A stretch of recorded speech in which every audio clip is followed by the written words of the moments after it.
In 2008, musician Dave Carroll had his guitar broken by United Airlines baggage handlers during a flight. After months of frustration trying to get compensation, Dave took matters into his own hands. He wrote a song.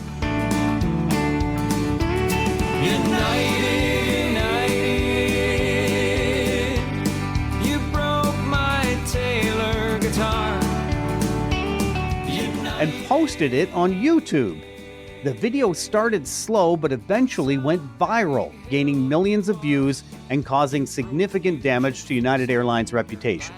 A single story, when amplified and already matched to a stereotypical theme we can identify with, can reshape public perception and even impact a company's bottom line. If United Airlines had been aware of the narrative forming around them early on, they could have responded differently, possibly preventing the PR nightmare that followed. But who can read everything on the internet to be able to follow? Artificial intelligence can. A new tool by Blackbird.AI is helping organizations navigate the complex landscape of public perception by identifying potentially harmful narratives before they go viral. Today on Stories and Strategies, when the power of narrative strikes a chord, because sometimes it's not just broken guitars that can rock a company's world.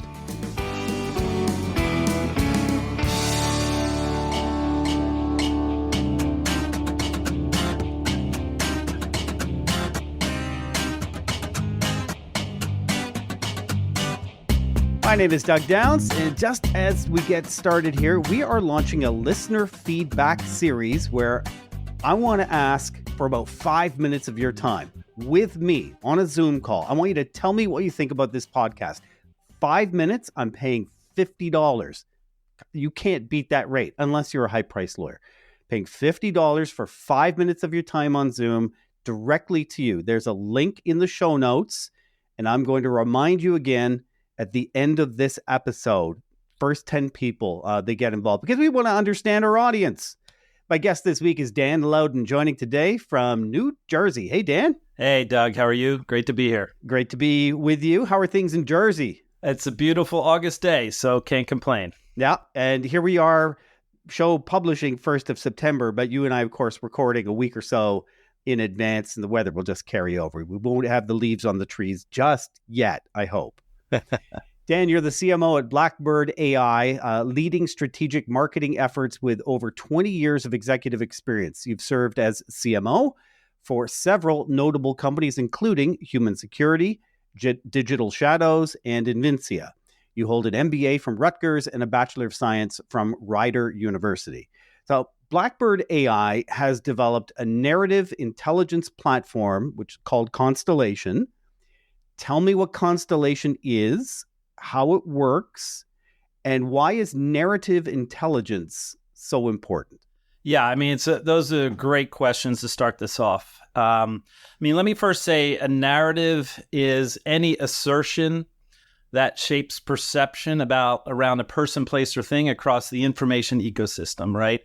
And if you watch social media, the news, everything that's going on in the world today, narratives and harmful narratives are pretty much impacting every organization across the planet, national security interest, elections, wars, you name it, right? So it's very, very important.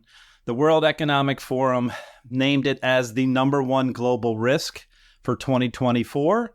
A matter of fact, we were just at Black Hat last week around, it's a big cybersecurity show that's in Las Vegas, and NATO gave a big talk about how important narrative attacks and how harmful attacks around misinformation and disinformation are really filtering through everything. And it's something that the world needs to be aware of and to be able to make sure as information flows their way that they question it, that they make sure they feel like they're perceiving it as it should be, not as it is being influenced by others. So because of that, Blackbird several years ago created Constellation. It's a narrative intelligence platform that enables you to look at narratives. And it's leveraging AI to do massive computational work to be able to pull these narratives that are spreading across different networks, whether it's social media, the news, chat, you name it, dark web, and be able to say, hey, here are the top 20, here are the top 50 narratives that are impacting your organization or this topic, and actually gives you a risk score based off of lots of different signals and parameters. And when we share this with organizations and the details behind it, they're able to understand what the narratives are, who's behind it, what's being said, how is it being influenced, so that way they can really understand what's truly happening out there with real data instead of guessing. So that way they can make better strategic decisions. And it's critical because it could have massive financial impact. A group could be trying to cancel their brand, so it's brand reputational impact. It could impact their operations. It could impact executives or employees of the companies. So it's become a very, very important topic, and we call it a new threat vector that the world and organizations need to be aware of and be prepared for so that they can minimize the impact of these type of narrative attacks. Narratives count because I have my mind already made up, and something helped make up my mind, and that was the narrative. In the end, it doesn't matter about the facts. It doesn't matter about the great key messages. The narrative trumps all of that. Exactly. So to speak. Yeah. A single post can blow up to be watched by millions of people, right? For example, there was a post that came up that showed the Eiffel Tower on fire. And there were millions of people that saw it. Like, is this real? And people believed it, right? There's lots of examples that we can go into more detail about, but the changing the perception around anything is what a lot of people, I would say, everything from fraudsters to cyber criminals to nation states are trying to do to influence us. Okay, I'm going to spend 30 seconds here on the techie part of all this. I'm going to ask you how Constellation works, about the technology, but I'm going to put you on the spot to keep it to 30 seconds because I know darn well there's lots of folks going, I don't care. Does it work? What is the technology that you're using? The technology, it's AI. We've been an AI company from the beginning, and it summarizes billions of different conversations and thoughts that are out there and pulls together them into what we call narrative influence. It can say, here are the most popular narratives or the narratives that are growing the fastest. And it does that by giving you visibility into what those narratives are. It shows you the influence behind it, like who's the ones who are instigating it or talking about it, what networks it spreads across. Is it social media only? Is it news? Does it pass back and forth? Is it dark web? Is it bot influenced? Are they using bots to spread the word even further? And what are the cohorts and communities? They could be hyper agenda driven threat actors. They could be nation states. They can be all different types of groups that spread it further and influence it further. So if you have visibility into that, that's how it works. So the technology behind it gives you a dashboard to see all of this. So that way you have visibility into these narratives and the risk score behind it. Okay. Tell me a little more about how you decipher between a positive or neutral narrative and a potentially harmful narrative. I assume this is the work you do with the client up front. This is the stuff that will hurt us. Exactly right. And this is where it's definitely, we use AI to do all this great calculations and give us the data, but human in the loop is critically important. So we work with customers and we say, what's important to you, or what are you worried about the most, right? And we look at thousands of different signals, but those signals can represent, everything from, is there toxic language? Is there anger? Are there threats? Are there protests? Are there boycotts as part of the narrative? There are also positive narratives out there, and we want to show there are a lot of positive narratives about a certain initiative a company is putting in place or an organization is putting in place. So it can work both ways. That's the beauty of this. But it really is up to the client to decide, hey, is this misinformation? Is this disinformation? Who is behind it? And then from there, they can decide how they react to it. And then they can choose the parameters that are most important to them. It's up to them to decide, hey, this is what's important to us. We want to pick up the narratives based off of these parameters. And then that way, it's really their own footprint that they want to look at, so that way they can look for the things that are most important to them. Okay, give me that real world example. Give me that case study. Well, there's a lot of examples. So let me just say that. And, the one thing I'll just say, we created a Raven blog. Raven is our narrative intelligence and research team, and we publish research all the time. One of the big ones that I'm a huge fan of is the Olympics, right? And we posted a blog that had 29 different narratives, and there's many, many more just around the Olympics. And it was everything from boycott the Olympics, or there were threats about the Olympics, or swimming in the river, or the beds, the cardboard beds. There were positive narratives, and there were a lot of negative narratives. And, it can impact an event from happening, right? So, this is something that we wrote up, we shared with the International Olympic Committee, because we're big fans of the Olympics. That's just one example. Another example I would just say is CrowdStrike. The CrowdStrike incident that just happened, and that impacted so many different organizations. There were a lot of narratives of, hey, is this a cyber incident, right? Or is this a breach? And the answer, and that was spreading like crazy, those narratives across the internet. And we quickly were able to show, no, those are all false. Those are being spread by, people who are trying to, drum up trouble. And we came to the support of CrowdStrike because we wanted to, show, hey, these are things that are being said out there. We want to make sure you're aware of it. So that way you can have a narrative out there that tells the true story, right? And that's where a lot of cybersecurity companies came together to help CrowdStrike to try to solve this issue. And that was the talk of Black Hat. Another example is Taylor Swift. It's our CEO was on a lot of news outlets because there was, all of these narratives spreading around Taylor Swift being a psyop, right? And being an influencer of elections and all these types of things. And all these harmful narratives were spreading around her. So we published information around that to make people aware of. These are the narratives that are being spread and the people who are behind it, and they're not true, right? It's, again, up to you to decide. But, there's plenty examples. And then one final one I'll share was a big beverage company that launched a marketing program. They lost billions of dollars in revenue and market share. And it's all because of a marketing program they put in place, and narratives spread by a lot of different influencers and even nation states to do harm to that organization. So the more you're aware of these narratives that are impacting your organization and you know who's behind it, then you're able to respond better to it, to reduce the risk, reduce the reputational risk and the financial risk. And that's why this is important. And you help them find it sooner. If, to use a forest fire metaphor, you help find the fire before the fire's out of control. Yeah, that's the goal, right? If we can share, these narratives are growing, they're harmful, be aware of it, make sure you're ready to respond to them, then you're better prepared to respond when you want to do it. And when that happens, you can reduce the risk substantially.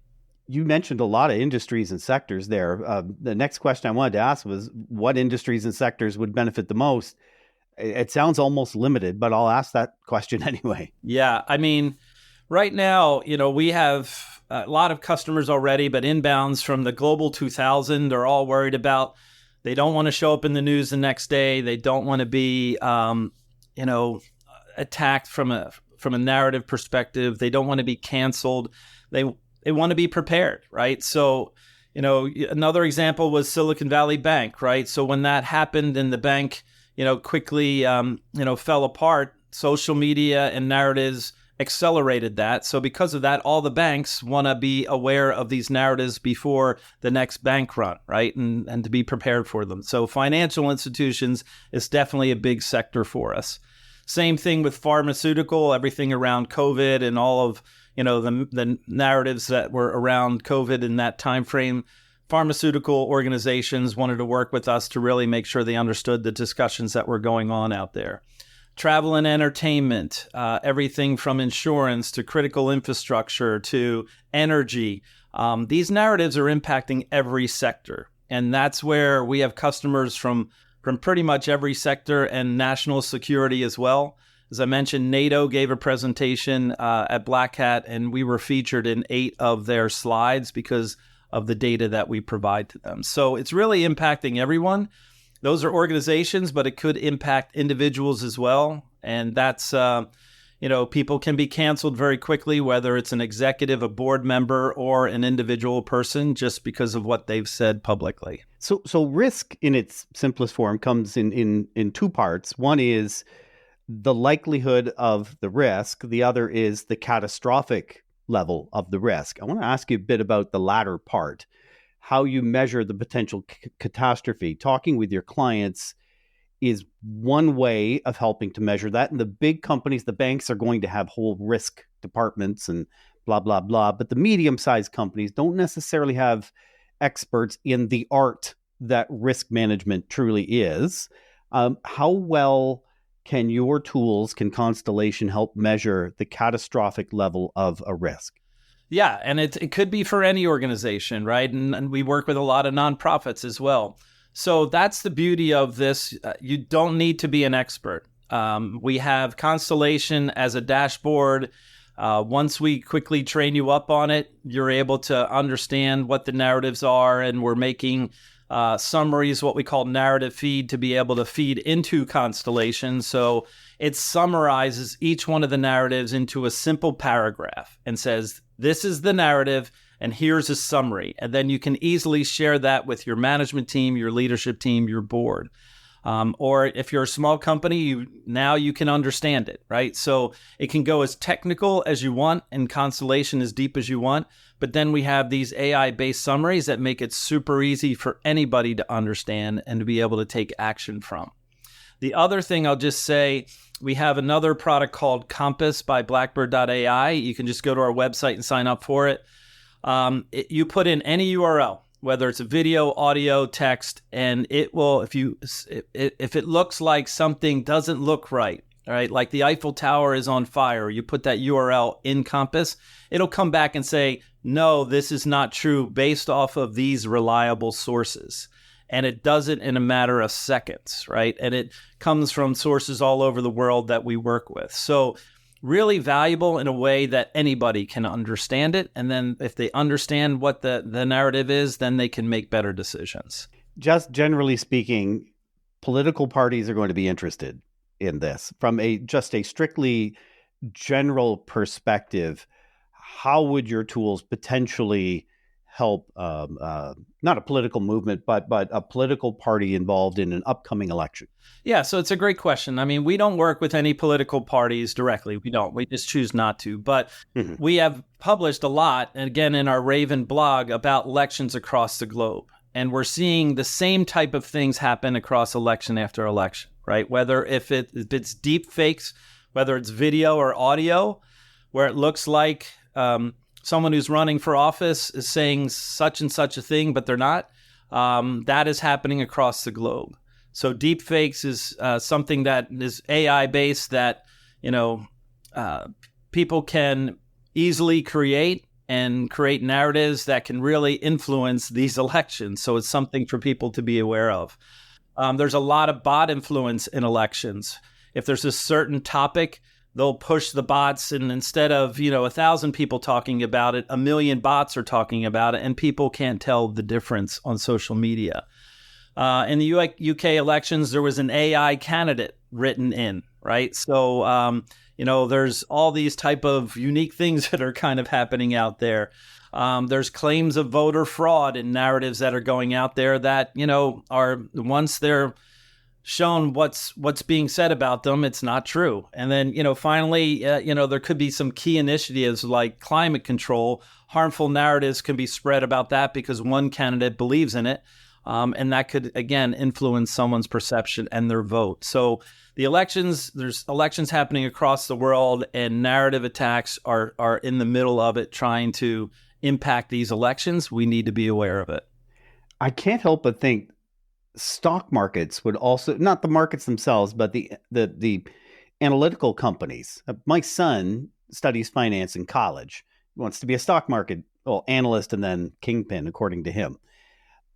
He's nervous as you know what, that by the time he gets out of college, he's not going to be needed because AI is going to take care of all of the analysis.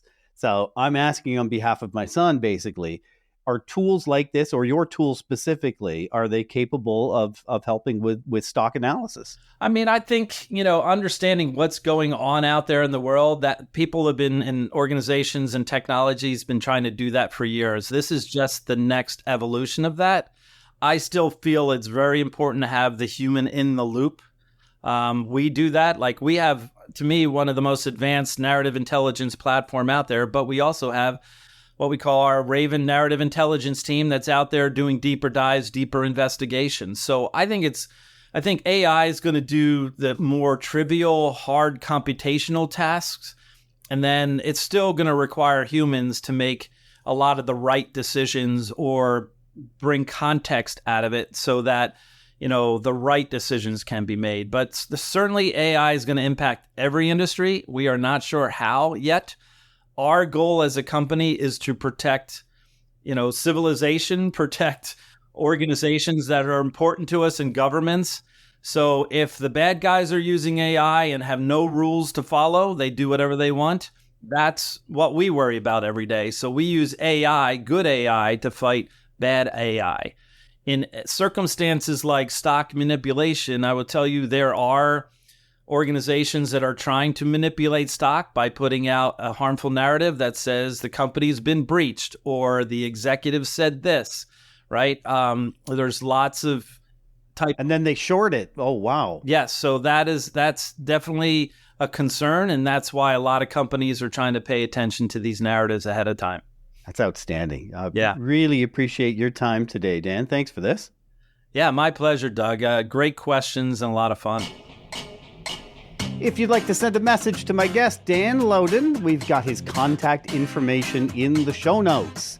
Stories and Strategies is a co-production of JGR Communications and Stories and Strategies podcast. We're launching a listener feedback series, and I want to use up 5 minutes of your time and pay you $50 for it in a Zoom call and just ask you some questions, not so much about this episode in particular, but about the podcast. Are you a regular listener to the podcast? Did you just discover it?